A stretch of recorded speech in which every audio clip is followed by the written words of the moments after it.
સુરત મહાનગરપાલિકાની કચેરી ખાતે આમ આદમી પાર્ટી દ્વારા વિરોધ પ્રદર્શન કરવામાં આવ્યું હતું। આમ આદમી પાર્ટીના કોર્પોરેટરો તેમજ વિપક્ષ નેતા પાયલ સાકરિયા દ્વારા મનપા કમિશનરની ઓફિસ બહાર પ્લેકાર્ડ સાથે વિરોધ પ્રદર્શન કરવામાં આવ્યું હતું। તે દરમિયાન પોલીસે વિરોધ કરી રહેલા આપના નેતાઓની અટકાયત કરી હતી। અટકાયત દરમિયાન આપના નેતા અને પોલીસ વચ્ચે ઘર્ષણના દ્રશ્યો પણ સર્જાયા હતા।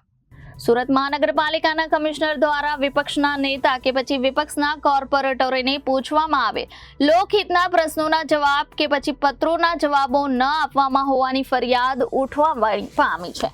આ બાબતે સુરત મહાનગરપાલિકાના વિપક્ષના નેતા પાયલ સાકરિયાની આગેવાનીમાં આમ આદમી પાર્ટીના કોર્પોરેટર દ્વારા મહાનગરપાલિકાના કમિશનર શાલિની અગ્રવાલની ઓફિસ બહાર વિરોધ પ્રદર્શન કરવામાં આવ્યું હતું। વિરોધ પ્રદર્શન પહેલા સુરત મહાનગરપાલિકાની ઓફિસ ખાતે ચુસ્ત પોલીસ બંદોબસ્ત ગોઠવી દેવામાં આવ્યો હતો। બીજી તરફ આમ આદમીના પાર્ટીના હોદ્દેદાર તેમજ વિપક્ષના કોર્પોરેટરો દ્વારા હાથમાં પ્લે કાર્ડ લઈને વિરોધ કરવામાં આવ્યો હતો। અધિકારી ભાજપ ભાઈના પ્લે કાર્ડ સાથે વિરોધ પ્રદર્શન કરવામાં આવ્યું હતું।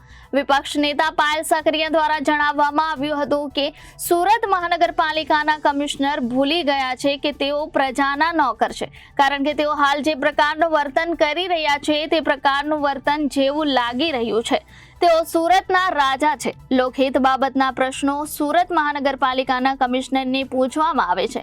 આ ઉપરાંત કેટલા પત્રો લખીને પણ લોકહિત બાબતે તેમને જણાવવામાં આવી રહ્યું છે, પરંતુ એક પણ પ્રશ્નનો જવાબ સુરત મહાનગરપાલિકાના કમિશનર આપી રહ્યા નથી। જાણે તેમને ભાજપના નેતાઓના કામ કરવામાં રસ હોય તે પ્રકારનું વર્તન તેમનું દેખાઈ રહ્યું છે।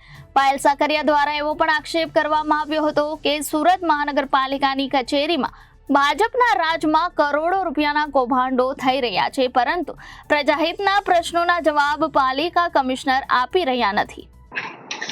આજે આમ આદમી પાર્ટીના તમામ નગરસેવકોની સાથે તમામ સંગઠનના સાથ સહકારથી આજે અમે મ્યુનિસિપલ કમિશનર શ્રીને અમે રજૂઆત કરવા માટે જઈએ છીએ।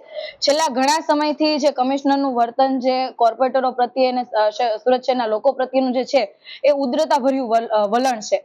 જે રીતે અત્યારે જે કામગીરી સુરત શહેરના કમિશનર કરી રહ્યા છે એ કામગીરી જોતા એવું લાગે છે કે એ સુરત શહેરના જે કેમ કે રાજા હોય, રાજાશાહી જે વલણ હોય એવું બતાવે છે। ખરેખર કમિશનર ભૂલી ગયા છે કે સુરત શહેરના જે લોકો છે એમના નોકર છે, નહીં કે ભાજપના નોકર।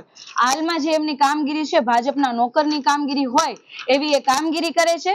જેટલા પણ આમ આદમી પાર્ટીના જે નગરસેવકો છે, અમે લોકો જે પ્રશ્નો પૂછીએ છીએ, લોકહિતની જે માંગણીઓ છે, જે પત્રો લખીએ છીએ, આજ દિન સુધી એમના ના તો એ જવાબ આપી શક્યા છે। જે પ્રશ્નો બજેટ અનુસંધાને પૂછવામાં આવ્યા છે એમનો જવાબ નથી આપી શક્યા।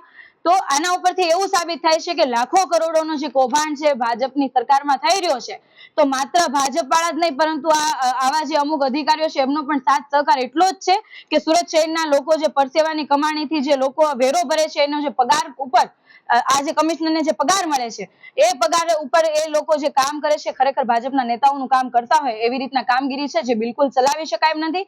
આજે અમે તમામ નગરસેવકોની સાથે સંગઠનની સાથે કમિશનર શ્રીને રજૂઆત કરવા માટે જઈએ છીએ કે જે લોકહિતના જે અમારા પ્રશ્નો છે એનો જવાબ આપો અને કયા કારણોસર જવાબ નથી આપી શકતા એ પણ આજે ખુલાસો કરો। Reporter Arvind Rathod, Janadesh news, Surat.